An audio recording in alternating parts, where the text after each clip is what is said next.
भगवान सबके हृदय में समान रूप से विराजमान हैं, तो मनुष्य पाप कर्म क्यों करता है? क्या भगवान मनुष्य को बुरा कर्म करने से नहीं रोकते? तो इसमें दो प्रश्न है आपके एक प्रश्न में। एक तो पाप क्यों करता है जब भीतर भगवान है, तो पाप क्यों करता है, और दूसरा भगवान क्यों नहीं रोकते। तो पाप क्यों करता है, ये इसका कारण है गीता में, काम एष क्रोध एष रजोगुण समद्भव। कामना व्यक्ति की भगवान से इतर कामना वो व्यक्ति की पाप कराती है, गीता कहती है। कारण क्या कि जब व्यक्ति में विशेष कामना होती है तो उस वस्तु को, उस व्यक्ति को, उस परिस्थिति को प्राप्त करने के लिए वो कोई भी रास्ता चयन कर सकता है, अच्छा भी बुरा भी। यदि धर्मात्मा है अच्छा करेगा, और यदि धर्मात्मा नहीं है तो बुरा रास्ते से यदि उसको वो अनुकूल परिस्थिति, अनुकूल व्यक्ति या अनुकूल वस्तु प्राप्त हो रही है जो वो चाहता है, तो बुरा रास्ता भी वो चुन सकता है। जैसे धन की भूख है लेकिन धन का कोई उपाय नहीं, कैसे करें, तो वो व्यक्ति ऐसी स्थिति में चोरी भी कर सकता है, डाका डाल सकता है, पता नहीं क्या क्या गलत रास्ता अपना सकता है, क्योंकि उसकी धन की इतनी प्रबल कामना है।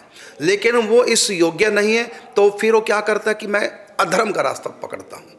तो उसकी वो प्रबल कामना, इतर कामना भगवान से, वो कामना उसकी उससे पाप कराती है। भले भगवान भीतर हैं, जैसे पति पत्नी प्रेम है पति पत्नी में, ठीक है, लेकिन यदि दूसरे पुरुष की कामना जग गई, अब पति उसके पास है तब भी वो पूरे बुरे पुरुष की तरफ जाएगी। इसी प्रकार पुरुष भले उसकी पत्नी पास है जिससे वो प्रेम करता है, लेकिन फिर भी यदि उसका मन कहीं और चला गया तो पत्नी के होते भी वो कहीं और मन चला जाएगा, वो पाप में प्रवृत्त हो सकता है।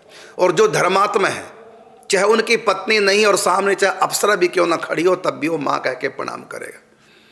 ये है। तो कामना जब हमारी संसार की होती है तो हम किसी भी रास्ते से, प्रबल कामना को पूर्ण करने के लिए किसी भी रास्ते से हम उस कामना को पूर्ति कर सकते हैं। धर्मात्मा धर्म का रास्ता पकड़ता है, यदि धर्म के रास्ते से सुख प्राप्त नहीं हुआ तो फिर उस सुख को ही त्याग देता, मन हटा देता है। लेकिन जिनमें इतनी ऊंची योग्यता नहीं, वो प्रबल कामना की पूर्ति के लिए वो कोई भी रास्ता चुन सकते हैं। तो कामना से बांधा हुआ व्यक्ति ही पाप करता है, भले उसके भीतर भगवान हैं।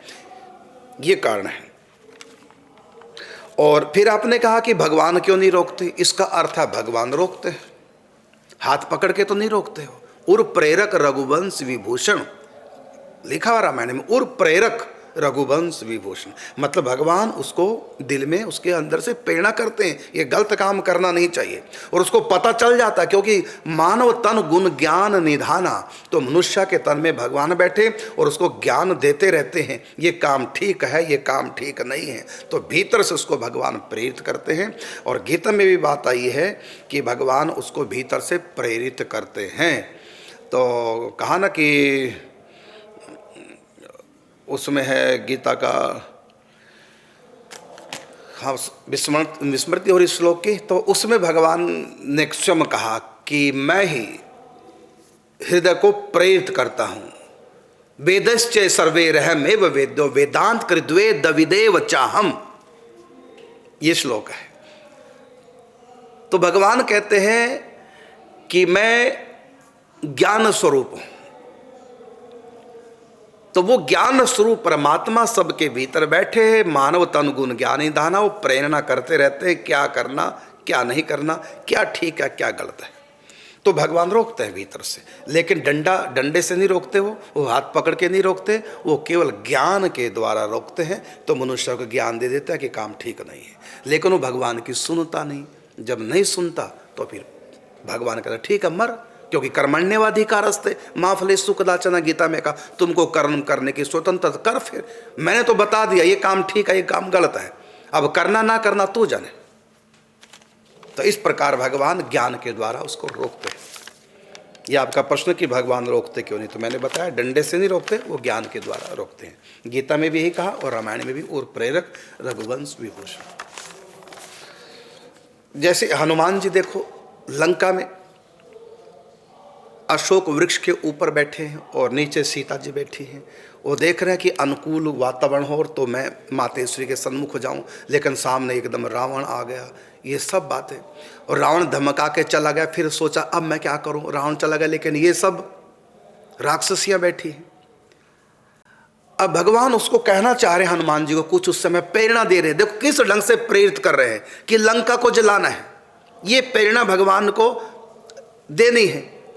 क्योंकि जिस समय हनुमान जी गए थे राम जी से विदा लेकर के सीता के अन्वेषण में, खोज में, तो उस समय राम जी ने नहीं कहा कि लंका को थोड़ा सा जला देना, और जिससे कि उनको पावर का पता चल जाएगा कि जिनके दूत में इतनी पावर है कि अकेला लंका को तहस नहस कर दिया, तो वो स्वामी कितना पावरफुल। शायद हमारा शक्ति प्रदर्शन देख करके हमारे एक सेवक की वो शायद डर जाए, और डर के मारे उसके हृदय में प्रेम जग जाए और वो गलत काम से हट जाए, तो उसको थोड़ा शक्ति प्रदर्शन। लेकिन वहाँ भगवान राम सीता के विरह में शक्ति प्रदर्शन रावण को, हनुमान जी को नहीं कहा। लेकिन जब चले गए वहाँ से तो फिर लगा कि मुझको कहना चाहिए उसको कि थोड़ा शक्ति प्रदर्शन भी करे, क्यों उजाड़ी वाटिका, ये तो गलत बात है। लेकिन नहीं, ये भगवान की आज्ञा थी। कैसे? तो किस ढंग से देखो भगवान ने हनुमान जी को समझाया। जब हनुमान जी ऊपर अशोक वृक्ष के पत्तों में, डालियों में छिपे थे, तो रावण उस समय जा चुका था सीता को धमका करके, मास दिवस मह कहा ना माना तो मैं मार काढ़ कृपाना, यदि 1 महीने में तुमने मेरी बात नहीं मानी, मैं 1 मास का समय दे रहा हूँ, नहीं तो बात नहीं मानी तुमको मार दूंगा। इस प्रकार समझा करके रावण चला गया। और मंदोदरी आदि उनको, जो राक्षस थे, उनको समझा दिया इसको खूब सताओ, जिससे कि डर के मारे ये मेरी शरण में आ जाए। तो उस समय जब डराने लगी, तो उस समय त्रिजटा कहती है कि देखो आज मैंने सपना देखा। क्या? कि सपने वानर लंका जारी। सपने में देखा मैंने एक बंदर आया, वानर का मतलब बंदर, और क्या किया उसने? लंका जारी। तो ये ब्रह्म मुहूर्त का समय, कहते हैं अभी अभी आई हूं मैं, सुबह का समय है ये। त्रिजटा बोली।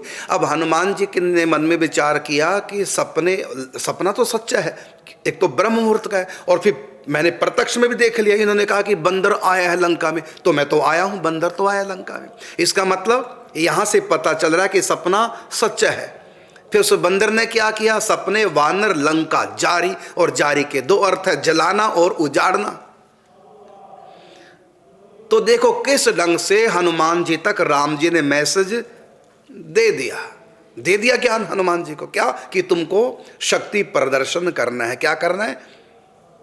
सपने वानर लंका जारी, माने सपने में वानर ने लंका जार दी या जला दी, दोनों अर्थ है। अच्छा, मुझको इसका मतलब लंका को उजाड़ना भी है और लंका को जलाना भी है। ये सपना भगवान ने दिया, क्योंकि सच्चा सपना। और पता कैसे लगा सच्चा सपना? क्योंकि बंदर आया तो सो मैं तो आया, सपना सच्चा। तो इस प्रकार भगवान ने त्रिजटा के माध्यम से भी रोक दिया, माने प्रेरणा कर दी कि तुमको ये करना है। तो इस प्रकार भगवान दूसरों के माध्यम से भी हमको बताते हैं क्या करना है क्या नहीं करना। क्योंकि आपका प्रश्न है कि भगवान रोकते क्यों नहीं?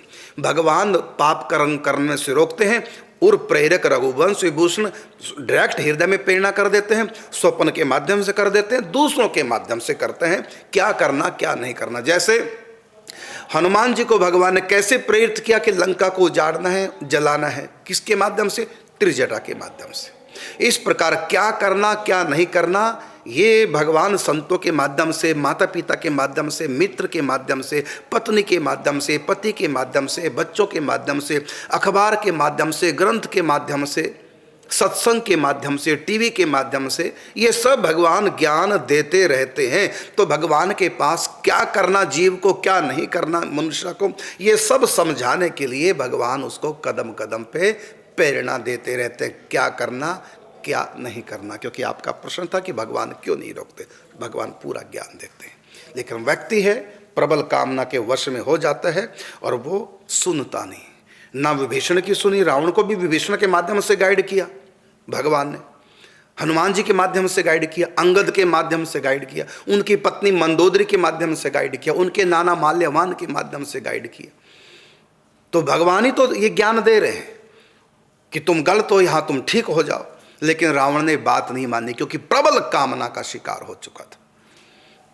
तो भगवान सबको रोकते हैं और सबको अच्छे कर्म करने के प्रेरणा देते हैं। जीव है कि रुकता नहीं।